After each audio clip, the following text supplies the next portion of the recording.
Je ne peux pas résister à la banane mûre. Maintenant, je n'aime pas dans la boutique là le jour que je n'ai pas prévu manger la banane mûre à l'avance. Et maintenant, tout cet ensemble de retraits, de manières de résister aux dépenses inutiles là, pour profiter de ça, c'est ça que dans les jours à venir, on va vous faire, on va vous parler de la caisse et des stratégies d'épargne avec la caisse là. Que du fait que vous allez réduire vos dépenses, vous allez peut-être vous trouver que il y a un peu plus d'argent de temps en temps dans vos poches. Ayant la caisse à côté de vous, vous essayez de respecter le rythme d'épargne de la caisse parce que la caisse a un rythme.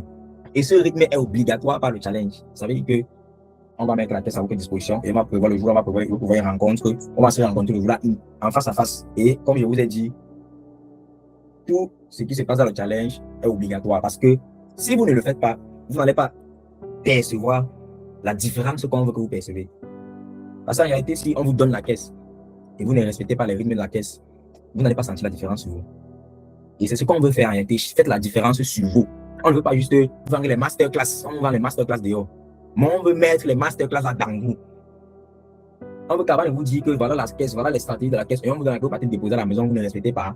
On veut vous dire qu'ok, une fois que tu as acheté la caisse là, sache que chaque semaine, tu dois mettre le montant de la caisse prévue, tu mets à l'intérieur de la caisse et tu coches sur la caisse. Et chaque semaine, quand tu coches, tu fais la capture, tu mets dans le groupe que voici, j'ai mis le montant dans la caisse, tu mets la capture, tu mets dans le groupe. Celui qui ne met pas 2 séances, il est éliminé du challenge. Ce sont les règles du challenge. Parce qu'on ne veut pas vous demander et vous supplier d'implémenter ça dans vos vies. Parce que si on vous supplie, on ne va pas arriver au résultat.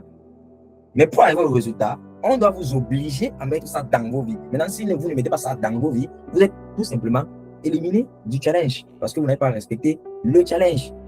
Vous n'implémentez pas ça dans vos vies. Et vous attendez les résultats comment? Comment?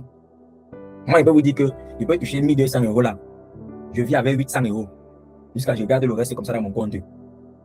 Et ce n'est pas parce que vous allez dire que je vis misérablement, non. Mais même le jour où il me fait plaisir, le jour que l'on me fait prévu est programmé.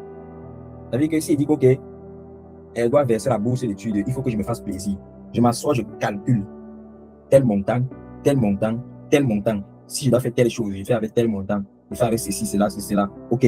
Est-ce qu'il peut me permettre de me faire plaisir avec ça? Est-ce que dans les jours à venir, demain, après-demain, par exemple, qu'est-ce que je vais recevoir comme argent qui va me permettre de payer mon loyer si j'utilise ceci pour m'acheter les habits? Je fais le calcul. Si je ne vois pas un argent que j'ai travaillé peut-être dans le steward, n'importe quoi, qui peut venir me payer le loyer le mois prochain, je n'achète pas les habits. Je n'achète rien. Je laisse l'argent à la maison. Je laisse ça à la maison. Et ce que le challenge va faire, et toutes ces stratégies, c'est pour que, effectivement, quand la bourse va arriver dans vos mains, ça doit déjà être fini sur le papier. Quand la bourse doit arriver dans vos mains, ça doit déjà être fini sur le papier.